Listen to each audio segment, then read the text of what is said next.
foundation no I'm telling you o man ntimi nyina yi because DJ wo hai se nyame ada woro ba waware na wo yiri tewase wo so tenase anigi e koso a wo betra studio ha se de obesi asresere o microphone mu no nya agro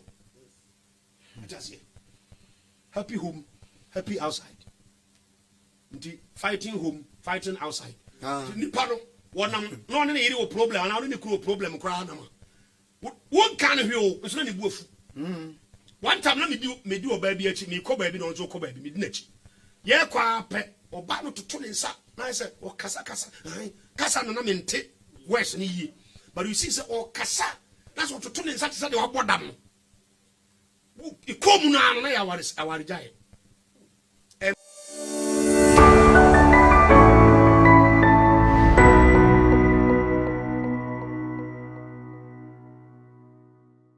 fa no fa hodo me nsa so tinie se obi ade ne yire te ho bema bi ne yire ana oba bi ne kunu ne se bema ne firi ne yire na chi kofo oba afofora eya AwareGyae oba no susu firi ne kunu na chi kofo bema afofora eya AwareGyae sabra omo te ho that's way eni de kura manu yonko we free ne yonko eche na kofa foforo kukuam no asan beda hoboko eya AwareGyae na se obi nsoso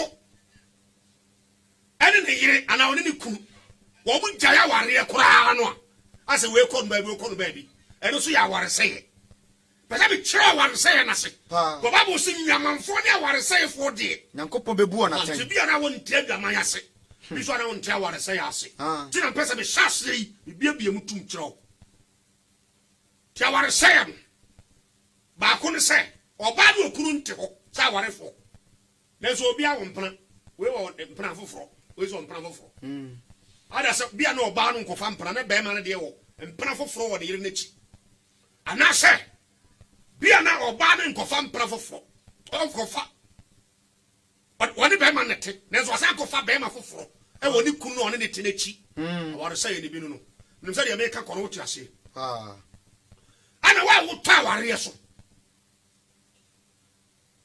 mami tia sama ya kano wo ta aware no so wo ko na be ma no aware ana akoto so 2 onyankopon asem se Genesis chapter 2 kai from verse 18 ekosi 25 wo se enfiti asere onyankopon bo ba ne be ma wo ko Mark chapter 10 verse 1 kosi 12 so beka oba ne be ma onyankopon bo wo mu enye ma ne ma dabi ana mema ne mema dabi ntwabo ne nkrama mponya sa so bema e fa no yonko bema ana wo ba ene ne yonko ba o ma ware the gay marriage eni ba agum ni ba bi e demonic e baye ni ahonhom fi ti asem ni ti mamienu e ware a e ahonhom fi onyankopon nim mema mienu so ware a e fi nkrama ni ntwabo mponya sa wotimi nkasa wo right enti di open abe e ma bi wa brochimam wo ba jam ho man krama ifa wo mo nyankopo bo krama be ma ne krama ba ana be ma so no oba nipa enti even enkrama ne right mpo ya buso because enkrama ne right tse onko ware ne yonko krama ba but here is the case you're training krama be mani bi wo mo fa nipa ma you see a right mpo de dey adwuma kama abusu ani ma right o ti asem na se ti sa ba yi sam no nyame kutia na ena no nyame atamwo ho ne ma no me bra ne ma me kwa ma me monwura ho kese na me chew ne ma aware su a adidi pe ko jim enti o se fiti asem nya ba ne be ma ne nyankopon bo ho ba ne be ma no akasa emma ne be ma dabi nti nyame polygamy wo mpe ti asem ni wo se na wo mu mienu akoye honam ko wa akasa wo mu miensa ana wo mu nan kaza wo te bible na se wo mu mienu tu ka tiram se David ye bi Solomon ye bi a ehefa ne kokko wie wo mu ka ko Deuteronomy 17 ko anka nyankopon so ma na yire no mo nyadan and also Israel in him. Tinipadia Shondea, Niquas also follow. Do Shababon also the answer to. The bellow to him may be as into a Babia tower, yes, I want to say. To become a goose and send I want to say and a credit idea. I want to say and they say, whoa, worry. Said the engine or young coupon, she say yes. I want to say, no. Until Yatia say, you know. But said depending on our may be as well. But the catchers and we are saying, Coachim. Tia who woman is having a womb. The young boy, near until we have your pedium, Yakuyan coupon in him. Because any woman cast for you and Quan echo heaven. There be Bible so woman young coupon pediaco. Matthew chapter 7, verse 21. Matthew 7:21. Yanko. I say, and no pure semi say radio. Yeah, prophet, yeah. Evangelist. No pure semi say radio. No empire for swine you. No be autonomous. No be semi say radio. Never cost swine you. Never hit for echo. Now, do you make a horse or not? We make a horse or not petty. Two warrior, no one said in Yanko Peno. And yes, sir. And found you, hey, yeah, we are sorry. And in fact, when you post your good out, I was sorry. And we had over him. Sanity. But 1 Thessalonians chapter 4, verse 3 and 4. Near him, I'm your cacao. Never held up, but to me was it. Best of according to baby, I mean, Brandon Bemman, quite good room. Me a ponko, yanko. 1 Thessalonians chapter 4, verse 3. I say, now, Yeri, Yanko, Yeri, Yanko, Mahot, someone you fled to my mother. Say you who fled Jaman. Tis a Baman in your home, I was supposed to the manor. That be. You won't free. Was it an Abepamo? That be you won't free. Was it the cotus of for the man of Abepamo? You won't free. Was it you who free? What does someone say? To the catcher and say, oh, me who free, but I mean, the man, fine. Bible say, who for Kojim? Revelation chapter 21, verse 8. Tis a boo who said, Woman anti Yamia Pediamo. Who Jim Naoko? As a Yamia Pedo de Baton Chain, no obedient. We had the Wawakuma pay. Fine. Someone you who free a drama mum. We are bar and Abama won't worry and yell one day. Obama when your baby one day. Our really young muscle. And for whom come or see you who free. What does that transfer pine and me you? But I'm for Tibabo Nassau. Obi House, so for the acquaint there, I was so using young sound. One for wisdom and to whom no Janet Precopessa. Fine, Yami, what Jimmy, they were. Your partner, I will say, you who free home now, they also didn't answer to him. Was it sorry free home? Was someone you who fled to my mom? You who free home was a meeting answer to him. For young son, could we Jim the first answer? What? When you home? And fake German mom. You are some Yami Peno, and Yahutim, a quiet person of fashion. Bessie, I walk up here heavy. I hope 1 woman you go. Put trust my neighbor be to chief also, Amen. And you, hey, Radia was in Yami and baby, and no person we. And one. Did never tackle I want to say, I mean, in particular. When you move, what are the about here? I say. Some mubia, so be on one. I want to deaconness. So, mammy, Melko Panini, Qualida. Some mubia, I saw you know, Mumubia, and who said, on 1 year, I want to see any deal, and I will be obeyed on 1 year, on 1 year. What does it? On 1 year, I want him, I want him, I want him. And now, Conani Brim didn't go bunch of mind in you, son of one day. What did I want to catch? And now, Conani Brim said, I'm a man, wouldn't sacra and air. Will be catching him as awful. About a minute and champion, you and I go back one, and you never go right wrong way. When you TNT, yes, I did. So, yeah. Those one you take. It was so come here. Verse 6. So Biantra,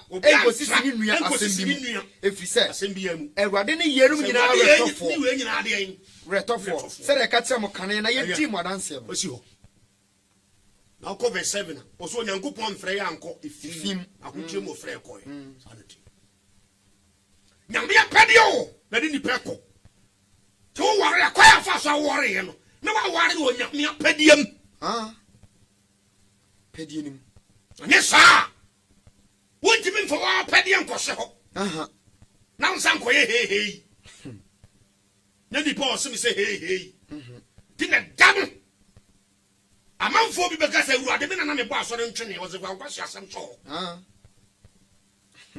Because na pɛdeɛ no wanyɛ. Wo fa de sɛ ɛden. Ti asɛm no yi. Ti wa wo ta ware yesu gyan.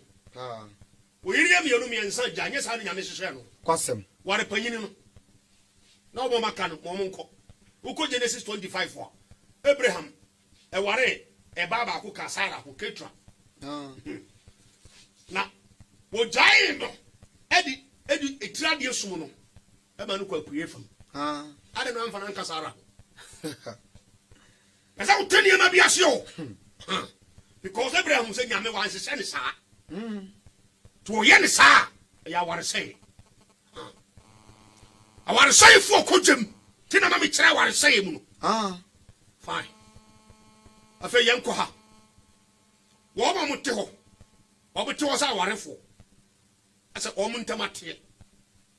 What you say? Oba no ko, be ma no ko. Aware say. Ko Luke chapter 16 verse 18. Besrabu quotations ni na mo fam mu ho. Na mo tire to na ma mo nkenkai. Ehia pa. One time be me wire hoyi, say me tese. Obi no AwareGyae na sofo bi asa akwaya oba afoforo ho ade dia man. Mo hwa sofo no yi o. O tase. En kan kire me se wa sori a ye wo to mu no. Na unko jira Yesu ani mu man kan kire se o. Wa sori no ye wo to mu nte na e compulsory se wo so ko setre wo abra sofo no. Won nim Bible won kan kwachi. De be kin kan men kasa wo sofo no wonye o. But e bia no won kan nuru ho. Nuru ho. Do assembly because now to me kwa Bible school ba. So abaya sofo mboa. Clerical to me bobi so aye sofo. Eno ano no. What me cabo for no fresh braka shit near my elder. What has he? And I ain't not training so. And the Bible munim dear so. Near the selectia for impany for. To be a poor Bible room. Now be sure you are him when anyone. Hold on back catcher was a quiet fast or worry him. May I want to say it. It wasn't up to my standard. Yes. To cover say for. Over catchers are Miss Wafu been a quiet mammy. Because you mistaken no. Go Luke chapter 16 verse 18. Luke 16:18. Aware for buntama teno. Aware say. Also be a kona yere. Obi a pam ne yere. No ware for. Na wagya ne yere. No ware for. No ko ware for. Say awade. Say awade. No be a ware die ni kura gya no. Wo so a oba ya ware na gya no. Wana bema wa AwareGyae. Wo be kwa ware no no. Wo say awade. Ware say for. Kai hobi kai. Wo say obi a kona yere. Luke chapter 16 verse 18. Luke asempati dunsia. Obi a kona yere. Che mudu nwotwe. Se papa bi eni ne yiri gyae. Ohiri bi ekona yere. Na oware foforo. Eni ne yiri ntamute. No ware foforo. Sofo bi eni ne yiri ntamute. No ware foforo. No ware foforo. No say awade. No say awade. No obi a ware die ne kunu na oba no ana se be ma na AwareGyae no. Kai hoto aso. Was it obi a ware die ne kunu akono. Obi a ya ba ne gya no. Ana be ma no gya aware. Was it wa obekwa ko ware die gya no no. No say awade. No say awade. You just say that person. Yesu the kai. Say Luke 16:18 hono. Now obeka sikani Lazarus wasem. No do we en phantom. Fine. Nti nyame nam twe. Dabi Yesu. Me Yesua. Ana me lecturer o chere ma de train college. Dabi Yesua. Ti e wo se de en sakrai be poro so Matthew 17. De e wo te ni bi wo soro se. Wo eni me doba wo so mani. Ti mun tie no no. De Nyankopon asem se yen tie no no. Ana wo twe. Ana wo twe no. Ti nyame babra. Dabi. Pesa o tiase. Nya teacher ni bi lesson no so. Dabi. To Luke chapter 16 verse 18. Was obia wo ko yere na ware foforo wo ni yiri gyan wɔpo yere no wɔware foforo no say awade na sɛ ni pagya ya ware a wɔware biem o ai wɔware biem sa go 1 Corinthians 7 verse 10 to 12 ni anko ye hwe sɛ ɛyɛ no kora sa me ba sɛ ni potias yo sɛ ni pa bi asɔre mpanyimfo bi timi ware gyae na wɔn so fo san kɔyɛ ba foforo ho ade ama no efiri hefa 1 Corinthians 7 verse 10 na wana waware no de waware no me hyɛ me hyɛ wɔn ɛnyɛ me Paul nemom ɛyɛ awurade a ɔka nyankopɔn ka sɛ montie no ɔna ɛhyɛ mo nemom ɛyɛ awurade ɛyɛ ɔhyɛ sɛ ɛyɛ ɔhyɛ ɛyɛ ɔhyɛ pa dabi ɛyɛ ɔhyɛ ana me susu sɛ ɛyɛ ɔhyɛ okay wɔse me hyɛ wɔn ɛnyɛ me nemom ɛyɛ awurade sɛ ɔbaa nyaane sɛ ɔbaa wo ne okunu no nyae so trim ko he wani ase o se tena ase na so gya no me kan kire me se so fo ma ko homa na o hwe me ba ana onye nipa no wontim me kan kire me se wo ware no by accident wo ti ase ma me kan ase se de ti bia no wontim nware obi a wonni no o wo so wonni no na wo go tena o he travel and tom we be se na ko sunya o so kotepa na mo ko si atapa junction ha ana ko sia bra na se mpero osiyo so ya saman so ya kura wonim wa na wi o therefore the toilet roll show ni ase a wo se bayifo na yo what you say the Paul say first one 7 verse 10 na wana waware ne di waware dia me show ɛnyɛ me Paul nemom ɛyɛ awurade ya me sempaka ni ameka ɛyɛ awurade sɛ ɔbaa nyaane awurade na ɔkɔtena konwa nso abu atɛn no ɔna ɛkasa yo what the standard ne to sɛ ɔbaa nyere ɛnyaane kum whatever be the case ɛnyaano na so gya no ɔnware bio simple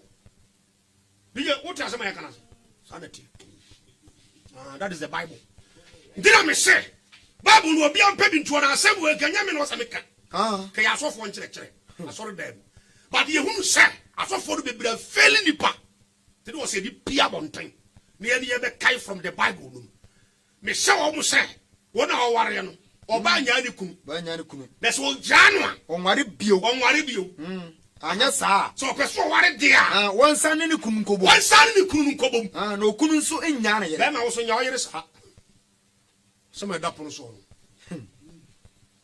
ka yanko Mark 10 verse 2 to 12 ka ntam and then some da pono so minim sa na matutuo Ghana hawe double ba ya na mafofo in sorry minim sa question se beba me so nya go tudo a person frame ya Evangelist Paul Awuah ni 024 117 1896 ubetima frame minim sa mentimi nka nwie ti wonti bibia se abusa me frame na me fa ba no nto de da entrance mo bi me dada no last minute enya sorry bi nwuma mu ne ye ko hwede abu atayo eye Bible no standard ne ye ken ka kire ho we ye center reference Bible dabi and a concordance and as a expository book of Bible in here study Bible yes say wo ja wo yire say kima wo se wa say ware de o ba na ye ja no wa wo be ware no so wo so ayere wa say awade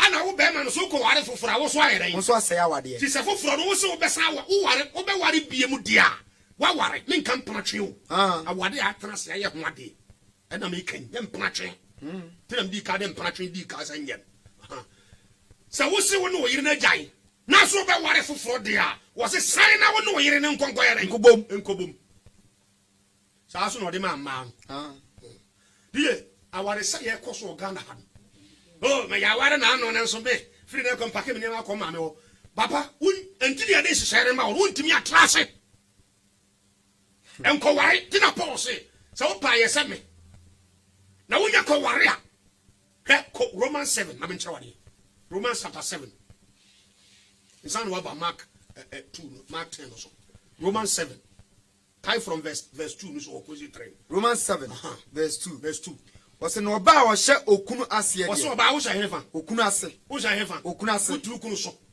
me boa ana usuna konkon oba show be ma ase oba wa ware a wo se okunase oba wo se okunase wo de mra tekere no wo de mra yen a tekere na sa do pe no so ye dabi ya mani bi tia wore mti bi di be matam ke ka fo church twifa no so we chama bi ababo no da oba wa ware de wo de mra yen a tekere no ti wonne ko tu he na umpesa mra be tekere wa ware we sujani na me kai wo me nkasa wa ware akujai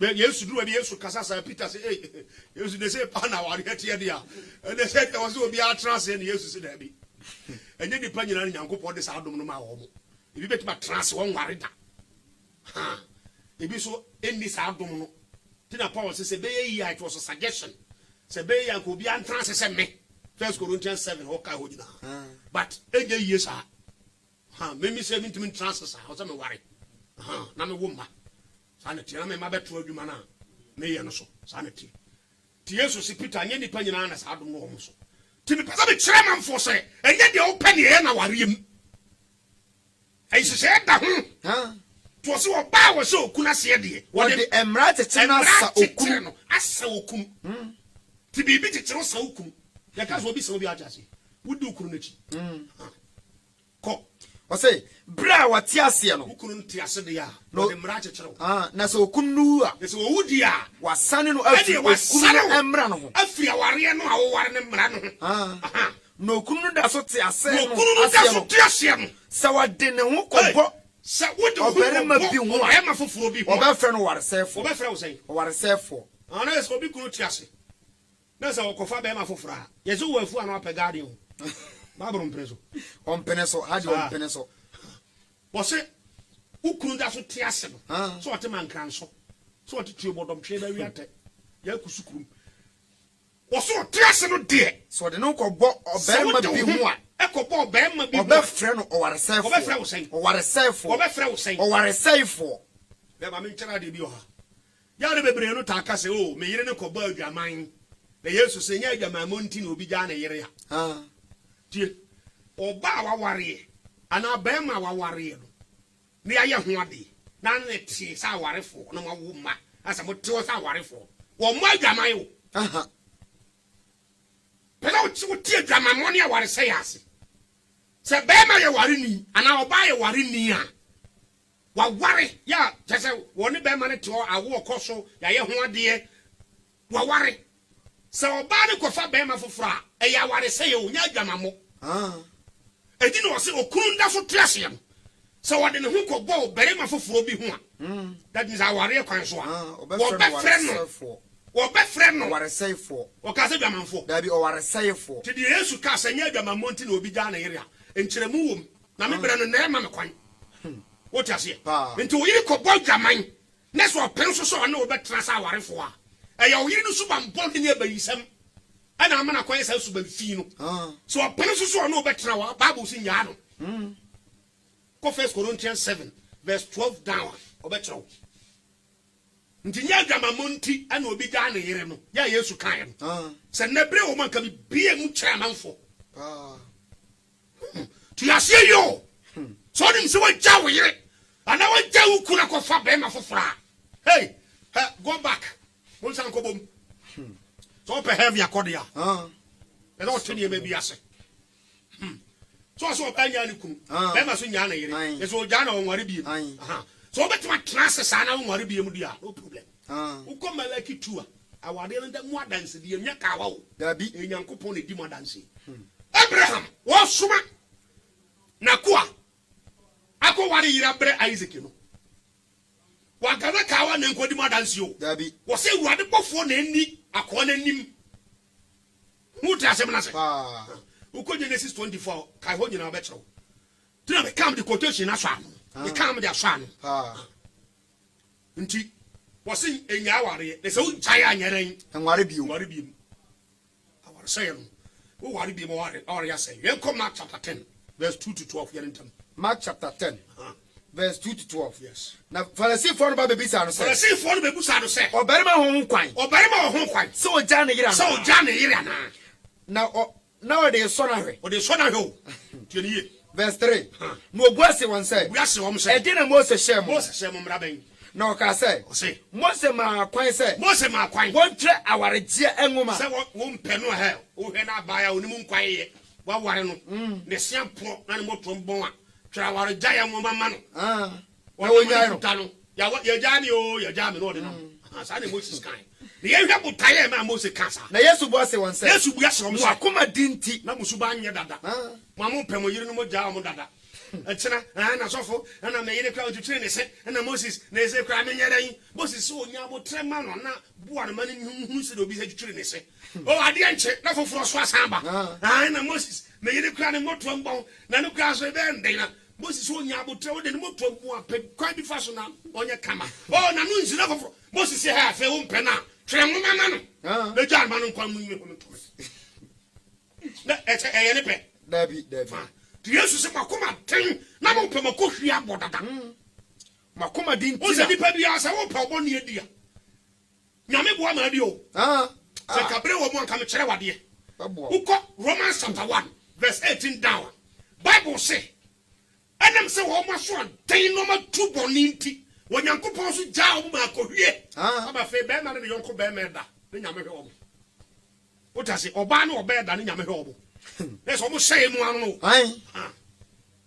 Uko 2 Thessalonians chapter 2. Kai the whole chapter na hade. When Yankopon so be soma atro, ye mu den. Ene na dey mu den dey aba omo so because say oba mpe no kure. Dite nipa akoma ye den. Let's say wo chinchina de wo pe na na so obeye. Nyame asam se say wo say no. De me pe, we na me pe. Nyame se sha mra ma wo. Unko abozo ma wo mra bi. Wo benya asofo bi soso. Amoma ka to de no so say oh wo de na ye oh so for the jano de wo ka no na ye be ma no ya fok ye jaro da ko wa foforo boss no akoma to ye say de wo pa tie no fine na ko dura ko nyanim ho a ho na boss Bible no da ba bi eta ho na mistake no e de wade fo a wo ye de be so na do tene me bi ase ye ko Yesu boase won say makoma dinti no kire sa hyede yi anate why you want say mfa hu de be sie be ma no be gya na ko ware foforo nti wo pesofo bi ode obe ka bi aboa wo why you want say mfa hu de be sie oba no me gya no akofa foforo nti wo pesofo bi obe ka bi ayere aboa wo amotima kwaye de wo pe no ti wo be nya bi soso amana ka fa wo de so kokoye o na di milika ko na wieye no wo afre sa woluma na odi adanse ma ono se wo megina court spiritual high court yesu akonya nanim won ka bi ma makoma tinti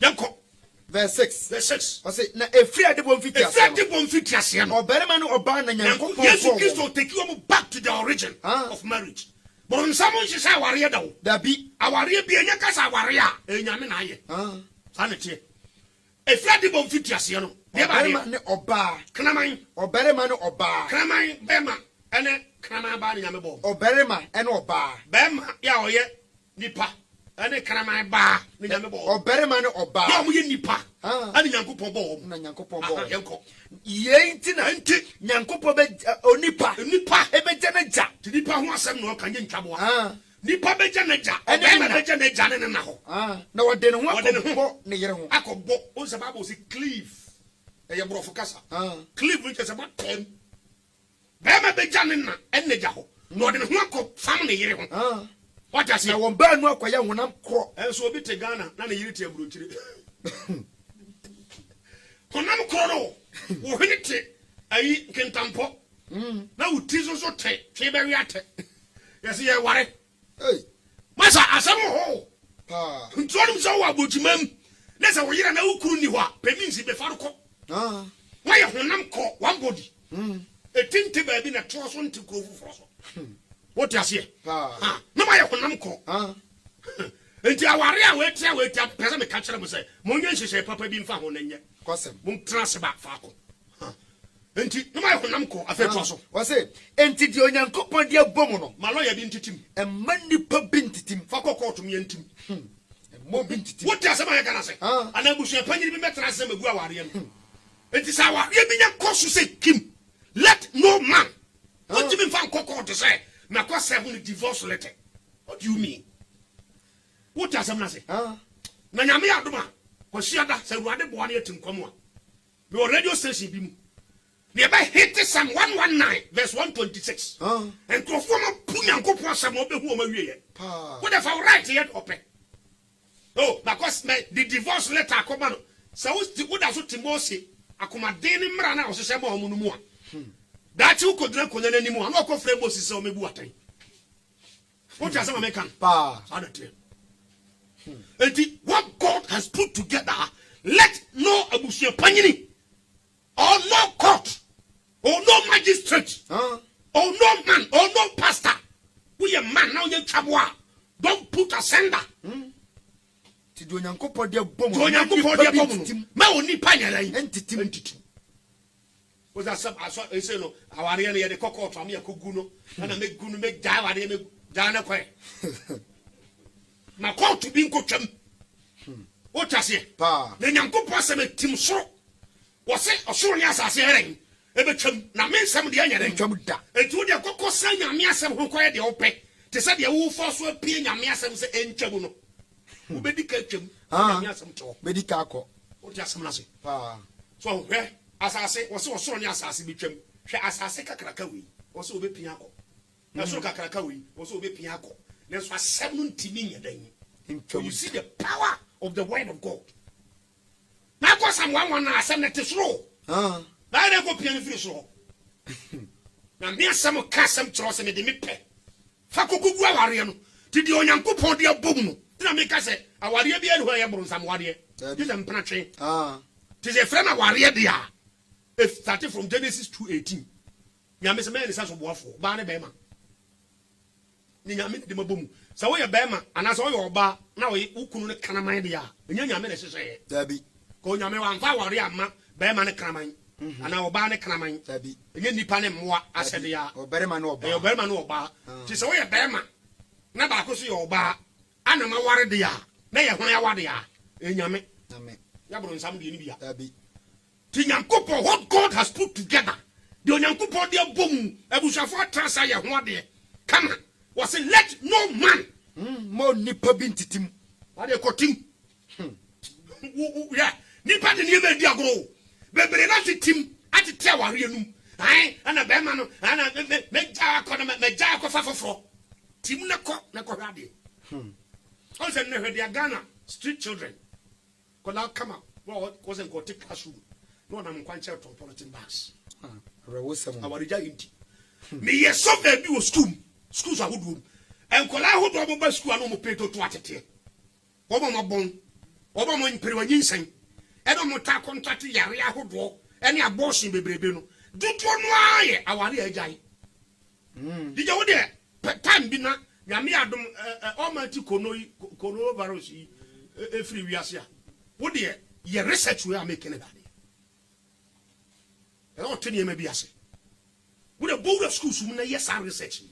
Nkolano a ubehunu asabe na taade atete enum ne saa ne ma no ai basa no frɛ no fa bɔkro nya bi hye wo de frɛ wo mo ne busebusa mo we aware na gyae ti sɛ Ghana yesi e pasundwe pa no a ne ya tackle the issues of marriage ya because that is the foundation of humanity enu nyame de say nipa abrabo ase ti ya tackle the grassroots the foundation no a I'm telling you o man ntimi nyina yi because DJ wo hai sɛ nyame ada wo ba waware.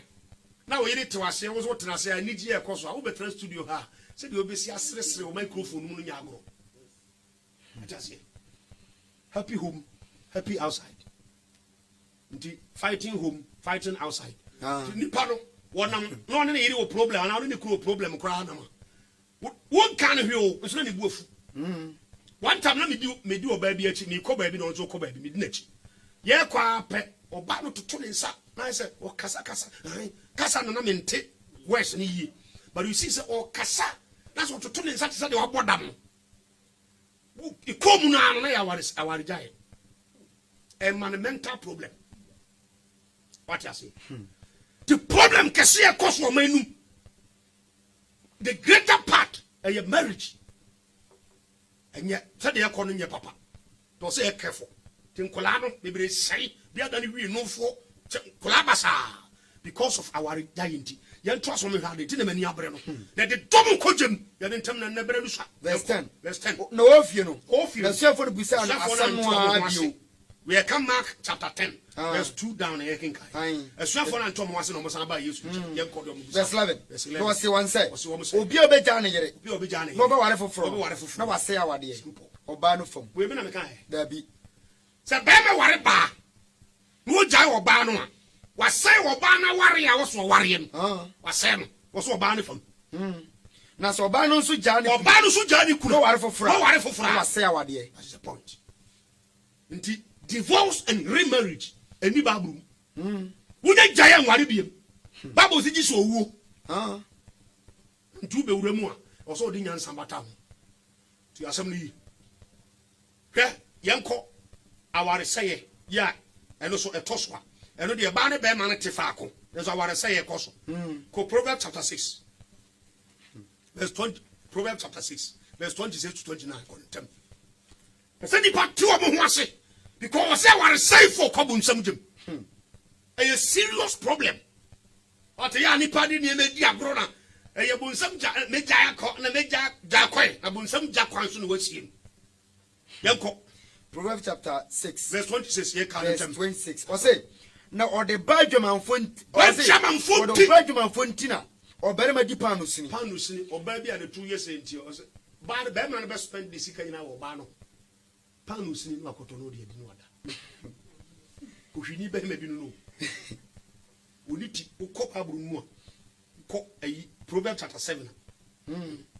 Or Baggett di Baba Bissicana. And so Baba at a year home.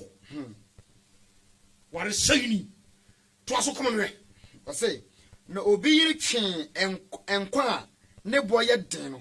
Obi, what's what you being qua? Into our saying. So, no way it all. Let's all go far for fra. One can I watch no be. So a bow soon no cruto. Mark of fat bema for phone a cheer. One can I watch no. A yet curse. To also come here. Was only part do a jab as a cuckoo. Bema would do a jabu cuckoo. And I'm bad to jabu no fun tell me what. An entire she. Yeah, what are the son she? Will be a fancy Ramasso. Who but not ten Ramasso. And an answer. What Kazachi and Sanio? Where will not answer? Sana de okoni yonko yere Sana bema okofa obi yere. Etie.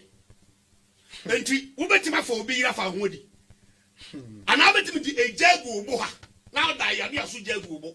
And found no matter how powerful you are, you be see obo. Once obo so no akomada. Ube wunu no. Untimi for obi yere ntoku kumza betiase anasa no hotobe. Obi kurobi so na beba bi tesa. This one who so yere.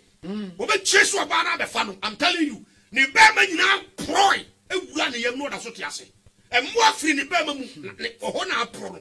Emu eba ohuna ma mensu omu. Bodi amodi ni yeme di agoro na nyame wo mo adum kakra bi bata bi ho a na nipa bi edidi a de fun. Wonam obema waware. Wonam ma hodo so. Wo ba so aware wo kum. Wo firi wo kurati na mo mema foforo so. So you can do that. Now, anyone, I was a man be or bower for park or any dressing. Now, who she see how deep on 10? Germany baby and channel. What has it? Or bower for?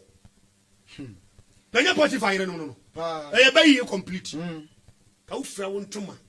Come on, what would you will be a homes or your bed and you bower for? What respect to him. Bama papa who quite didn't go home and say, and I yell. Say, man to be because of miniskirt yourself about Warful. And they said, why, was set and Satina be none more trouble me in a book. None of brace and no food, Sisia Montana, says, in 2 years, empty. I call a take it in for us, but I'm in temple. 45 minister, we are near it. Not Joseph and our pen. Joseph was also so sanguine. One also who go by any mass. Young Trasso. Verse 13 so. Was it a come do you for? Young verse 32. Verse 32. Was it your offer or you nitty? Also, be of be or Yaquasia. Quasia papa. Was so needy or nitty. That's all your cotana. The 2 and Chiasso. And this or nitty. Cofa will be your 4 year no nitty. Now, dear, your son, or yes, son, that is sell Necra. But the Saturday, Necra. Also, as a castle of Chain Coffin. o se de o yesa no so o kra na wo sen no kra wo be wu enche na be sen so wo nto da wo wiase ha ya na de na so fo so ko verse 33 no verse 33 e mane ni nguase no benya sare tie e chiro two tables ya leno 50 na wo se ni nguase na abere ase awokura na obepa ani munyam ni be guase ba homies awokura no ompepa asam kasia bi wo ho na na me bra no swama me yanko David kwa David e fa so ya asam ni 2 Samuel chapter 12 sa obiri David koye bi ohini mu yo obiri to na obe mo ani mri obiri no e koso wiase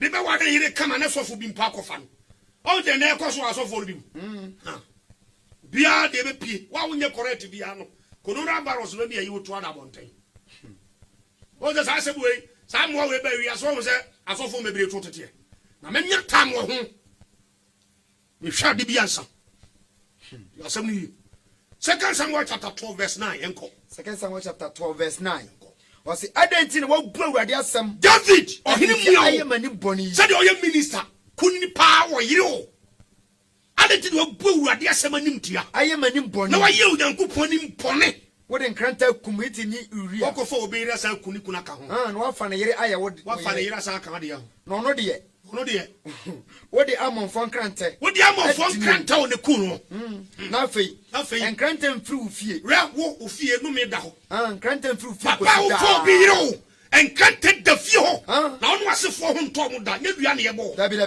wo ba he no so ne hade wo to yire o wo na mama afoforo so wo de wo nkwa wo twetwe hwa wo de wo no me sra nyame ma wo san na wani ba bie I'm telling you the fact Twaso come me na fe nkranta mfiri ufie David nkranta mfiri ufie ye ka kola wo da Nyankopon akoma so ye David ado akobi san shamfu Nyankopon so nkranta mfiri ufie kosi da biara esan se wo bu manim tia bu Nyankopon wo fa yeti ni yuri aye wa fa wo bi abaye wo yire sa awurade sie nie mema bonya sore wo fie boni be sore wo fie ho aba wo so na meje wo se ma je wo yire no wanim no me de mama wo yonko na wana wo yire no adeda that is the point awia ne anim sanity asebe ba da bi o sembe ba da bi pese ni pa ni bo mo ho so awia mo na David wanim obi ne wo yire da o wia ye anim verse 14 so verse 14 nanso se wo di asemi ama awurade atamfo atamfo nya abusam aka yenti anya akatia Nyankopon se nyame ai wo na se David ya wo hene be he de wo ye wo na se wo ye osofo na aka nyame se be he asofo bi de nkrofo yi mu kunyame anim ase wo ta se ma ye kana se nti enam se wa ma nyame anim agu ase we are sofu o fo obire we are so elder kwa leader ne yire na woni ne hyehyɛ ho wo ma manfo okuro so kadi Nyankopon atam sɛ asori fo mpo na ɛyɛ sɛ yi na sa wo di asɛm ya ma awurade atamfo wo ma awurade atamfo anya abususam aka nti de na mɛyɛ ọba akola no a wo no ma wo anyinse aba na wo bɛwo na ma wo no obewu o de David ya konchire 7 days akonchire na anya adwuma na wu wo di some fun eti aso di fie horo baba hwede o ye no kukom ho woni obi yire woni obi kuno papa fa nyansa to de o ye no mame pesa o di nyansa to ko Genesis chapter 20 verse 3 yenentem Genesis 20 verse 3 yes na Nyankopon ba Abimelech nchen Abimelech ono so ohini bi no ohini bi no Abimelech atase ohini bi na yes ade na Nyankopon ba Abimelech nchen na to daye Nyankopon no ankasa ba Abimelech nchen daye no mo daye no wada wan soma so abofo no ka kire ne se hwe oba wakofa no nti obi yire no wakofa no wo bewu efise wo ye obarima bi yire won se mebu sam ka sa won kwasem ti so ye obarima bi yire no wakofa no what does it? Verse 7. Tabu no ko. verse 7 na fe dan oberema no na fe dan oberema no yire koma no efise we odifo na wa pachaw ama na wonya nkwa ko bi be kun wasefo what ti assemble yo verse 8 na biberik so da no patututu friend ko nyina da bia no patututu o ma de ache so ano patututu o ma need 3 days ano patututu papa me pese me ma wote ase se se wa ware agya wo yira kofa obi oba foforo agya no ma nko wote ase pa se wonim sa wo yire neto na wa flu yire chi for oba foforo I was to stop that. Ebi maleka no patututu. So da no patutu friend nko. Nyina. Na okansemi nyina gu ara su. Nyina gu o masum. Na nipa no suro pi. Nipa no suro. Say na mahu dayem. You catch on how serious God is. You are something yo. Person wani pie no wani ba ho so. Afi converse 18 yenko. It's 18. Ha, asem beba dabi. You ntam. O say every Abraham yere Sarah. Every Sarah ho asem ni ntino. Na Awurade ato Abimelech. Na Awurade ato Abimelech fiefo nyina yefum. 190 pe. Ya obire eda wo hini bi dem. Yankopon the barrenness. Yefum to. Awurade ato Awuah for banwo ne be ma nwo. E tobusuani nyina so. You see how serious it is. You're careful. Ti aware sefo kobu nsamjem. To ye bema.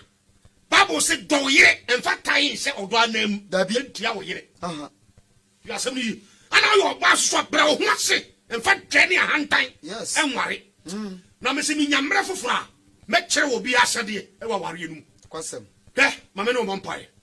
En na me kamfo Yesu ma wo. Se wo beba Yesu nchai because wo Yesu mu no kure ba sansam fu e wuntimi nye. Yes, ntimi. Ewurade meta wase. So na mo doye ni utumi so. Wo de won sama bra me sew bi nipa ni wate.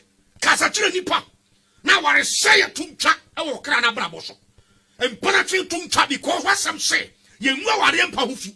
Because our say for ni nyamanfo de. Sankofo mi no wo se wo de asoso. Wo spare wo mo. Our say koso o manum. Obi afan so on right or right so die or right so worry or right so die and you be up and oye and then when some be to me so be any pani no mani bra mo so no man na won change eyes at the phone no mo ye me da was so to me with Jesus Christ to demon to so amen.